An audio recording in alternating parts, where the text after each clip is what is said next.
ಸ್ವಾಮಿಯೇ ಶರಣಮಯ್ಯಪ್ಪ. ಕೇರಳದ ಶಬರಿಮಲೆ ಅಯ್ಯಪ್ಪನ ಸನ್ನಿಧಿಯಲ್ಲಿ ಇದೇ 17ರಿಂದ ಮಂಡಲ ಪೂಜೆ ಆರಂಭ ಆಗಿದೆ. ಆದರೆ ದೇವಸ್ಥಾನ ಓಪನ್ ಆದ 3-4 ದಿನ ಸಾಕಷ್ಟು ಭಕ್ತರು ಹೋಗಿ ದೊಡ್ಡ ಮಟ್ಟದಲ್ಲಿ ರಶ್ ಆಗಿತ್ತು.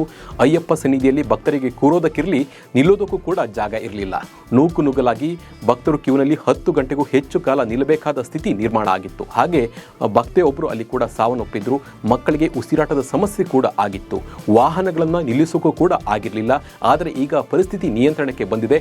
ಆದರೂ ಕೂಡ ನಮ್ಮ ಕರ್ನಾಟಕದ ಶಬರಿಮಲೆ ಯಾತ್ರಿಕರು ಮುಂಜಾಗ್ರತೆ ತೆಗೆದುಕೊಂಡೇ ಹೋಗಬೇಕು. ನಮ್ಮ ರಾಜ್ಯದ ಸ್ವಾಮಿಗಳು ಏನೆಲ್ಲ ರೂಲ್ಸ್ಗಳನ್ನು ಫಾಲೋ ಮಾಡಬೇಕು ಅನ್ನೋದನ್ನು ನಿಮಗೆ ತಿಳಿಸಿಕೊಡ್ತೀನಿ. ನಾನು ನಿಮ್ಮ ಶಿವರಾಜ್ ಬಾಣಂಕಿ. ನೀವು ಸುದ್ದಿಯಾನದ ಸಬ್ಸ್ಕ್ರೈಬರ್ ಆಗೋದನ್ನು ಮರಿಬೇಡಿ.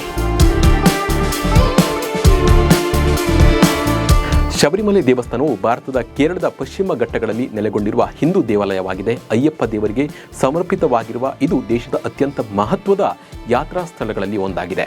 ಈ ದೇವಾಲಯವು ಶಬರಿಮಲೆ ಬೆಟ್ಟದ ಮೇಲೆ 300 ಅಡಿ ಎತ್ತರದಲ್ಲಿ ಇದೆ. ಮಂಡಲಂ ಮಕರ ವಿಳಕ್ಕು ಉತ್ಸವ ಎಂದು ಕರೆಯಲ್ಪಡುವ ವಾರ್ಷಿಕ ತೀರ್ಥಯಾತ್ರೆಯು ಭಾರತ ಮತ್ತು ಪ್ರಪಂಚದಾದ್ಯಂತ ಲಕ್ಷಾಂತರ ಭಕ್ತರನ್ನು ಸೆಳೆಯುತ್ತೆ. ಈ ವರ್ಷ ಇದೇ ತಿಂಗಳ 17ರಿಂದ ಆರಂಭ ಆಗಿದೆ. ಆದರೆ ಆರಂಭದಲ್ಲೇ ಶಬರಿಮಲೆ ದೇವಸ್ಥಾನದಲ್ಲಿ ಸರಿಯಾದ ವ್ಯವಸ್ಥೆ ಇಲ್ಲದ ಕಾರಣ ಭಕ್ತರು ಪರದಾಡುವಂತಾಗಿತ್ತು. ಹೀಗಾಗಿ ನಾನು ಇವತ್ತು ನಮ್ಮ ಕರ್ನಾಟಕದ ಭಕ್ತರು ಏನೆಲ್ಲ ಅಲ್ಲಿಗೆ ಹೋಗೋ ಮುಂಚೆ ಏನೆಲ್ಲ ರೂಲ್ಸನ್ನು ಫಾಲೋ ಮಾಡಬೇಕು, ನೀವು ಯಾವ ಮುಂಜಾಗ್ರತೆಯನ್ನು ತೆಗೆದುಕೊಳ್ಬೇಕು ಅಂತ ತಿಳಿಸಿಕೊಡ್ತಾ ಹೋಗ್ತೀನಿ ಬನ್ನಿ. ಶಬರಿಮಲೆ ಸ್ಪಾಟ್ ಬುಕಿಂಗ್ 20,000 ಜನಕ್ಕೆ ಇತ್ತು. ಆದರೆ ಈಗ ಕೇರಳ ಹೈಕೋರ್ಟ್ ಮಧ್ಯ ಆದೇಶದಿಂದ 5,000ಕ್ಕೆ ಇಳಿಸಲಾಗಿದೆ. ಈಗ ದಿನಕ್ಕೆ ಅಲ್ಲಿ ಸ್ಪಾಟ್ ಬುಕಿಂಗ್ 5,000 ಜನಕ್ಕೆ ಮಾತ್ರ ಇರುತ್ತೆ. ಹೀಗಾಗಿ ನೀವು ಮುಂಜಾಗ್ರತಾ ಕ್ರಮವನ್ನು ವಹಿಸಿಕೊಂಡು ಸ್ಪಾಟ್ ಬುಕಿಂಗ್ ಹೋಗಿ ಮಾಡೋಣ ಅಂತ ಹೇಳಿ ಹೋಗಬೇಡಿ. ಯಾಕಂದರೆ ದಿನಕ್ಕೆ 5,000 ಜನಕ್ಕೆ ಮಾತ್ರ ಇರೋದ್ರಿಂದ ನೀವು 2-3 ದಿನಗಳ ಕಾಲ ಅಲ್ಲಿ ಕಾಯಬೇಕಾಗುತ್ತೆ. ಹೀಗಾಗಿ ನೀವು ಆನ್ಲೈನ್ ಬುಕಿಂಗ್ ಮಾಡಿಕೊಂಡೇ ಶಬರಿಮಲೆ ದೇವಸ್ಥಾನಕ್ಕೆ ತೆರಳಿ. ಆನ್ಲೈನ್ ಬುಕಿಂಗ್ ಅಥವಾ ವರ್ಚುವಲ್ ಬುಕಿಂಗ್ನಲ್ಲಿ ದಿನಕ್ಕೆ 70,000 ಜನಕ್ಕೆ ಅವಕಾಶ ಇದೆ. ಹೀಗಾಗಿ ನೀವು ಇರುಮುಡಿ ಕಟ್ಟಿ ಯಾವಾಗ ಹೋಗಬೇಕು ಅನ್ನೋದನ್ನು ಮೊದಲೇ ಪ್ಲಾನ್ ಮಾಡಿಕೊಂಡು ಆನ್ಲೈನ್ ಬುಕಿಂಗ್ ಮಾಡಿ. ನೀವು ನಾಳೆ ಇರುಮುಡಿ ಕಟ್ಟಿ ಇಲ್ಲಿಂದ ಹೊರಡ್ತೇನೆ ಅಂದಾಗ ಇವತ್ತು ಬುಕ್ ಮಾಡೋಕ್ಕೆ ಹೋಗಬೇಡಿ.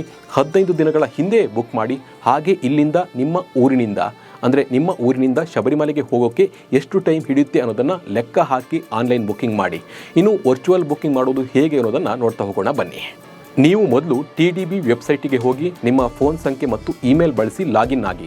ಒಂದು ವೇಳೆ ನೀವು ಮೊದಲ ಬಾರಿಗೆ ನೋಂದಾಯಿಸ್ತಾ ಇದ್ದರೆ ನೀವು ಹೊಸ ಬಳಕೆದಾರರ ಐಡಿಯನ್ನು ರಚಿಸಬೇಕಾಗುತ್ತೆ. ದೃಢೀಕರಣಕ್ಕಾಗಿ OTP ಕಳಿಸಲಾಗುತ್ತೆ. ನೀವು ಫೋಟೋ ಅಪ್ಲೋಡ್ ಮಾಡಿ ನಿಮ್ಮ ID ಪ್ರೂಫ್ ವಿವರಗಳೊಂದಿಗೆ ಹೆಸರು, ವಿಳಾಸ ಮತ್ತು ಮೊಬೈಲ್ ಸಂಖ್ಯೆಯನ್ನು ಭರ್ತಿ ಮಾಡಬೇಕು.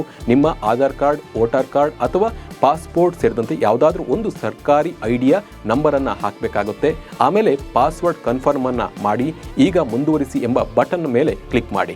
ನೀಡಿರುವ ಫೋನ್ ಸಂಖ್ಯೆಗೆ OTP ಬರುತ್ತೆ. ಆ OTPನ ಕೂಡ ಅಲ್ಲಿ ಹಾಕಿ. ಆಮೇಲೆ ನೀವು ದೇವಾಲಯಕ್ಕೆ ಯಾವಾಗ ಭೇಟಿ ನೀಡಬೇಕು ಆ ದಿನಾಂಕವನ್ನು ಆಯ್ಕೆ ಮಾಡಿಕೊಳ್ಳಿ. ನೀವು ಶಬರಿಮಲೆ ವರ್ಚುವಲ್ ಕ್ಯೂ ಟಿಕೆಟನ್ನು ಆಮೇಲೆ ಬುಕ್ ಮಾಡಿ ಅಲ್ಲಿ ಕ್ಲಿಕ್ ಮಾಡಿದರೆ ನಿಮ್ಮ ಟಿಕೆಟ್ ಬರುತ್ತೆ. ಇನ್ನು ನಿಮಗೆ 5 ವರ್ಷಕ್ಕಿಂತ ಕಡಿಮೆ ವಯಸ್ಸಿನ ಮಕ್ಕಳಿಗೆ ಈ ಒಂದು ವರ್ಚುವಲ್ ಕ್ಯೂ ಟಿಕೆಟ್ ಅಗತ್ಯ ಇರೋದಿಲ್ಲ. ಹಾಗೆ ಅವರನ್ನು ಕರ್ಕೊಂಡು ಹೋಗ್ಬೋದು. ಇನ್ನು ನೀವು ಹೋಗುವ ವಾಹನದ ಬಗ್ಗೆ ಕೂಡ ಜಾಗ್ರತೆಯನ್ನು ವಹಿಸಿ. ಅದರ RC ಸರಿಯಾಗಿದೆಯಾ, ಎಲ್ಲದಕ್ಕಿಂತ ಹೆಚ್ಚಾಗಿ ಇನ್ಸೂರೆನ್ಸ್ ಇದೆಯಾ ಅನ್ನೋದನ್ನು ಚೆಕ್ ಮಾಡಿ. ಯಾಕಂದರೆ ದೇವಸ್ಥಾನಕ್ಕೆ ಹೋಗುವಾಗ ಹೆಚ್ಚು ಅಪಘಾತ ಆಗೋ ಸಂಭವ ಇರುತ್ತೆ. ಹೀಗಾಗಿ ನೀವು ಈ ಇನ್ಸೂರೆನ್ಸನ್ನು ಚೆಕ್ ಮಾಡ್ಕೊಂಡು ಹೋಗೋದು ಒಳ್ಳೆಯದು. ಇನ್ನು ಶಬರಿಮಲೆಗೆ ಯಾವ್ಯಾವ ಮಾರ್ಗಗಳ ಮೂಲಕ ಹೋಗ್ಬೋದು ಅನ್ನೋದನ್ನು ಕೂಡ ನೋಡೋಣ. ನೀವು ಯಾತ್ರಾರ್ಥಿಗಳು 2 ವಿಭಿನ್ನ ಮಾರ್ಗಗಳಿಂದ ಕಾಲ್ನಡಿಗೆಯಲ್ಲಿ ಶಬರಿಮಲೆಯನ್ನು ನೀವು ತಲುಪಬಹುದು. ಒಂದು ಪಂಪದಿಂದ ಮತ್ತು ಇನ್ನೊಂದು ಎರುಮೆಲೆಯಿಂದ ಶಬರಿಮಲೆಯನ್ನು ನೀವು ತಲುಪಬಹುದು.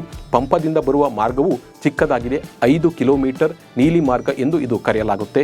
ಇನ್ನೊಂದು ಮಾರ್ಗವಾದ ಎರುಮೆಲಿ ಮಾರ್ಗವು 40 ಕಿಲೋಮೀಟರ್ ಉದ್ದವಾಗಿದೆ. ಇದನ್ನು ಪೆರಿಯ ಪತ್ತೈ ಅಂದರೆ ಉದ್ದದ ಹಾದಿ ಎಂದು ಕರೆಯಲಾಗುತ್ತೆ. ಇದು ಅಂತಿಮವಾಗಿ ಪಂಪ ಮಾರ್ಗದೊಂದಿಗೆ ವಿಲೀನಗೊಳ್ಳುತ್ತೆ.